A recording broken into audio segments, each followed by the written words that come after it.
വിവരാവകാശ കമ്മീഷണർമാരുടെ നിയമനത്തിനായുള്ള 3 അംഗ സർക്കാർ പട്ടിക ഗവർണർ തിരിച്ചയച്ചു. പരാതികളുടെ അടിസ്ഥാനത്തിലാണ് നടപടിയെന്നാണ് വിശദീകരണം. സേഫ് സൈൻലാബ്ദീനുണ്ട് തിരുവനന്തപുരത്ത് എന്ന വിവരങ്ങളുമായി. സേഫ്, എന്താണ് ഈ ഒരു നടപടിക്ക് വിശദീകരണമായി നൽകുന്നത്? ഫെബ്രുവരി മാസം അവസാനത്തോടു കൂടി മുഖ്യ വിവരാവകാശ കമ്മീഷണറായ വിശ്വാസ് മേത്ത വിരമിക്കുന്നുണ്ട്. അദ്ദേഹം നേരത്തെ ചീഫ് സെക്രട്ടറി ആയിരുന്ന ആളാണ്. അദ്ദേഹം 28-ാം തീയതി കൂടിയാണ് അദ്ദേഹം വിരമിക്കുന്നത്. അതിന് പിന്നാലെ തന്നെ മുൻ നിയമ സെക്രട്ടറിയായ പി ഹരി നായരെ മുഖ്യ വിവരാവകാശ കമ്മീഷണറായി നിയമിക്കുകയും ചെയ്തു. ഇതിനെതിരെ പ്രതിപക്ഷത്തിന്റെ ഭാഗത്ത് നിന്ന് ഉണ്ടാവുകയും ചെയ്തു.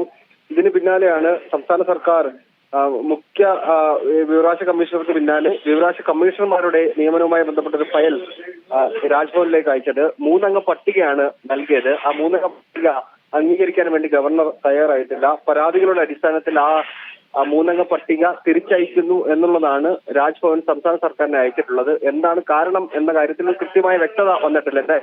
ആ 3 പേരുടെയും പട്ടിക രാജ്ഭവൻ അംഗീകരിക്കാതെ തിരിച്ചയക്കുകയാണ് ചെയ്തിരിക്കുന്നത്. കൂടുതൽ വ്യക്തത ഇനിയും വരേണ്ടിയിരിക്കുന്നു അക്കാര്യത്തിൽ.